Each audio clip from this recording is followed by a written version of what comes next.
¿Cómo se puede distinguir el ALBA de los previos intentos de los países de América Latina en desarrollar estrategias de comercio e inversiones de beneficio mutuo? En todo, porque es una integración entre hermanos, solidaria, no entre competidores, y ese ha sido el gran error, ¿no?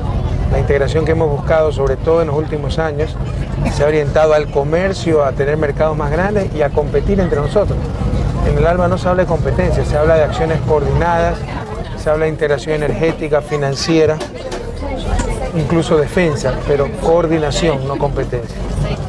En el año 1965, el Che dijo, estoy citando, no debe hablarse más de desarrollar un comercio de beneficio mutuo basado en los precios que la ley de valor y las relaciones internacionales de intercambio desigual, producto de la ley de valor, ponen a los países atrasados.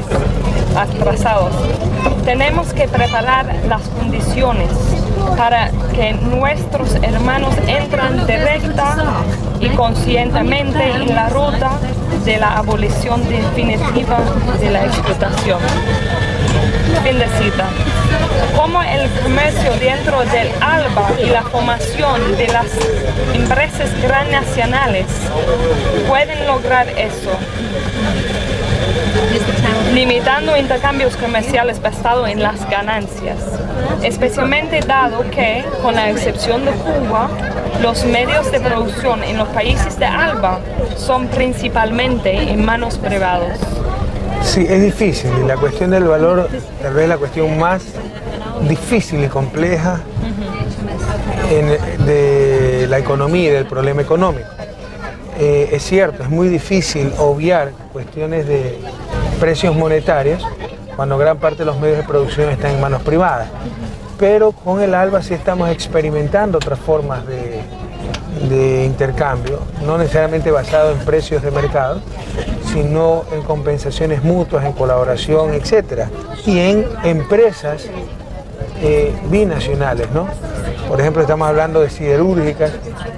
Por ejemplo, estamos hablando de que desde el inicio de mi gobierno yo envío petróleo crudo y ellos me lo refinan y me cobran el costo. Entonces, el Che tiene razón y tú tienes razón. Es difícil obviar la ley del valor, básicamente precios monetarios puestos por el mercado, cuando los medios de producción están en manos privadas y se guían por la lógica del capital y por la lógica de las utilidades. Pero a nivel de países algo se puede hacer y se está haciendo. Por ejemplo, el propio Chávez tiene muchas experiencias con petróleo en el área del Caribe, donde da el petróleo sin considerar los precios del mercado, sino considerando costos y otras necesidades de ayuda y otras circunstancias. Estamos haciendo mucho de eso, por ejemplo, estamos tratando de buscar soberanía alimentaria, estamos tratando de buscar soberanía en salud, produciendo nuestras propias medicinas, y te insisto, o sea, guiándonos más bien por la planificación, por la coordinación, sin esta competencia y sin esta relación con precios de mercado. Pero una cosa te puedo decir claramente, el marxismo tampoco superó la cuestión del valor, o sea, es algo muy difícil, ¿sí me explico? Que la teoría del valor equivalente de Friedrich y todas esas, todas son ideas, pero son cosas muy difíciles de aplicar. Entonces, algunas veces se podrá obviar los precios monetarios dados por el mercado, otras veces no. Lo que hay que hacer es tratar de evitar especulación y poder de mercado.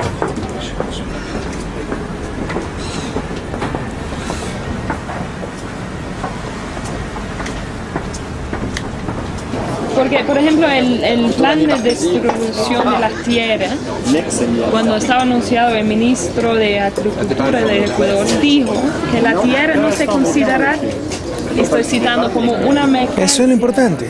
Hay cosas que no son mercancías. La tierra, el agua, tiene que tener un control directo del Estado. Tiene que tener controles para su intercambio. Vamos a hacer una ley donde el Estado tenga que autorizar la compra-venta de tierras para evitar lo que ha pasado, campesinos engañados que se quedaron sin tierra. Pero la tierra va a ser de ellos o de comunas, no va a ser del Estado, bajo control del Estado, eso es otra cosa. Pero con prohibiciones de venta. Por supuesto, y ahí tú evitas la acumulación, lo que estábamos diciendo. Es la respuesta a tu pregunta. Sí. Si la cuestión es evitar la acumulación, hay formas más eficientes de hacerlo. Como es parecido el nuevo movimiento en Cuba para destruir Que lo hizo Raúl, ¿no? la tierra y usufructo. Que hay que producir, si no están produciendo se quita la tierra. Nosotros también vamos a distribuir la tierra del Estado, que son como 130.000 hectáreas, y estamos haciendo un inventario de todas las tierras improductivas privadas para repartirlas también. Y son mucho más. Sí, no te extrañes, son como 1,5 millones de hectáreas, que por eso estén desesperados para desestabilizarnos más rápido. Tengo preguntas relacionadas a esto también, pero déjame volver a la pregunta de cambiando el Che, que es mi tema especial. El Che planteó la necesidad de usar los avances tecnológicos y métodos de dirección del capitalismo, pero con diferentes objetivos sociales. Como ministro de Industrias, él invitó cooperación de científicos, ingenieros, matemáticos y otros expertos graduados en Estados Unidos y Europa y usó las cooperaciones multinacionales de Estados Unidos y Cuba en los años 50 como modelo por sus empresas consolidadas. Usted mismo graduó en Estados Unidos como economista. Usted ha hablado sobre la baja calidad de las universidades en Ecuador. Yo creo que leí que solamente 1% de facultad tienen doctorados. Wow. Mucho menos. Mucho menos. 400 PhD en Ecuador. Entonces, ¿cuáles son los planes de su gobierno para capacitar trabajadores a nivel más alto, al mismo tiempo forjar un compromiso político del desarrollo social y de la revolución ciudadana de Ecuador? A ver, lo que hizo el Che es sentido común. La tecnología no puede ser patrimonio del capitalismo, o sea, no hay tecnología capitalista, hay tecnología. Por supuesto, aprovechando los recursos humanos que formó el capitalismo, como de hecho ellos se aprovecharon de los recursos humanos que formó la Unión Soviética, China, etc. Entonces, por supuesto, tenemos para el desarrollo de nuestros países que poner énfasis en la tecnología, y eso está muy ligado al recurso humano y al talento humano. No se trata solo de tener tecnología, sino recurso humano capaz de utilizarla y generalizarla. En ese sentido estamos haciendo una muy fuerte reforma de la educación que ha generado resistencia en los grupos que siempre se han apropiado de la educación. La educación del Ecuador pública es muy mala, tenemos que hacer un gran esfuerzo para mejorarla, y la educación superior también es terriblemente mala. Hemos enviado una nueva ley que, entre otras cosas, obliga a realizar investigaciones en la universidad. En estos momentos la mitad de las universidades no gastan 20 centavos en investigar. ¿Cuál es el argumento? Que los recursos son muy escasos. Siempre van a ser los recursos escasos.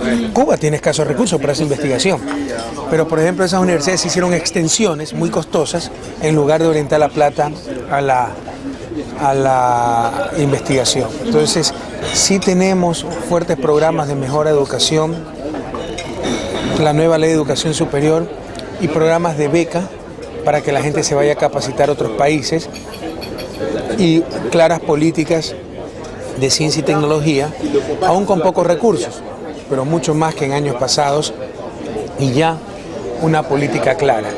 Y el resto, la conciencia revolucionaria, el compromiso, depende de varios factores, ¿no? Yo creo que parte de la educación es ese compromiso social sin que sea partidista.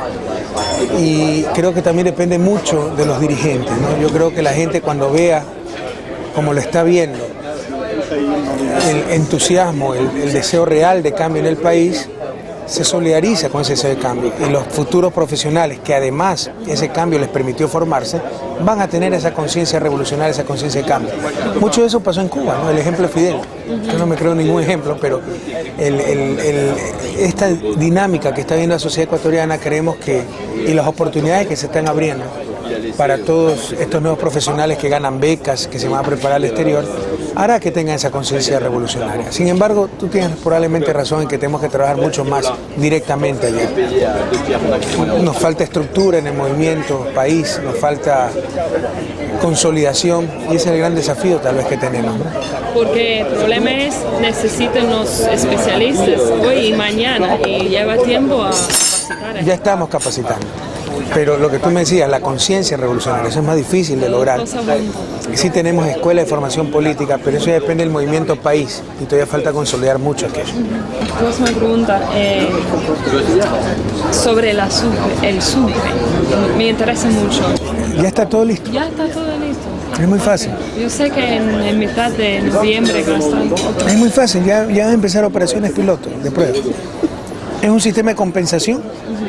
Por ejemplo, yo le vendo 100 a Venezuela.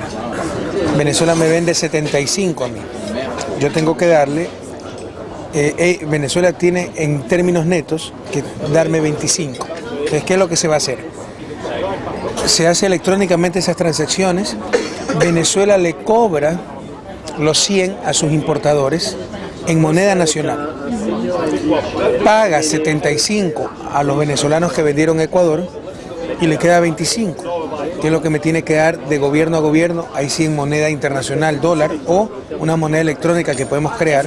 Una pregunta, ¿está pegado al dólar? No, vamos a hacer una moneda electrónica.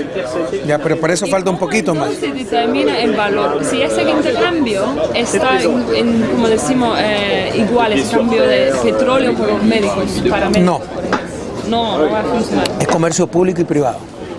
Entonces, te insisto, nosotros le vendemos 100 a Venezuela, puede ser público o privado, hablemos solo privado. Venezuela vende 75 a Ecuador. ¿Qué hace Venezuela? En bolívares cobra los 100 a sus importadores y le paga los 75 a los exportadores a Ecuador. O sea, los que vendieron a Ecuador y que tenían que recibir 75. Le quedan 25. Eso es lo único que transfiere a Ecuador. Con esos 25, ¿nosotros qué hacemos? Cobramos los 75 que tenían que pagar a los venezolanos y pagamos 75 más 25, 100 a nuestros exportadores. ¿Cuál es la ventaja de todo esto? Suponiendo que se use dólar, que en lugar de utilizar para las transacciones $175, solo usamos 25. Pero si más adelante tenemos la moneda electrónica, ni siquiera tenemos que usar dólares. ¿Cuál es el problema? Que Ecuador de todos modos tiene dólar, ¿no? Pero esa es mi pregunta, si el objetivo de Sucre es reemplazar el dólar de Estados Unidos en comercio entre los países de ALBA, ¿será entonces la meta reemplazar el dólar como moneda nacional en Ecuador? No, se trata de minimizar la necesidad de dólares. O sea, lamentablemente hemos adoptado el dólar como moneda nacional. Es muy difícil salir de la dolarización. Eso te podría crear un cataclismo social. ¿Cómo los países de ALBA pueden defenderse de acciones tales como el golpe de Estado que sucedió en Honduras? Bueno, no hay defensa imbatible, pero, por ejemplo, Telesur es una gran ayuda. ¿Te imaginas que antes todo venía de CNN? De informar, tener capacidad de información, tener fuertes relaciones entre los países para apoyarnos mutuamente, pero hay que ser claros, o sea, no hay nada que garantice que esto no pueda pasar en Ecuador, en la propia Venezuela, en la propia Bolivia. Por eso debemos ser muy cuidadosos en estar organizados. Tú sabes que nuestros gobiernos tienen un gran apoyo popular, pero no necesariamente organizados. Estar organizados para defender a nuestros procesos de cualquier intento de desestabilización. Recientemente usted habló del socialismo del siglo XXI en Ecuador, combinando elementos del socialismo clásico, el socialismo de Mariátegui y teología de liberación, el socialismo basado en condiciones ecuatorianas. ¿Puede usted ampliar un poco sobre ese aspecto? El socialismo del siglo XXI es un proceso de construcción. Trata de tomar lo mejor del socialismo tradicional, pero de otros socialismos que han existido, como el socialismo andino, el socialismo agrario. No, es ok. Y también, al menos en el caso ecuatoriano, se nutre mucho de la doctrina social de la Iglesia y de la teología de la liberación. Somos un continente cristiano.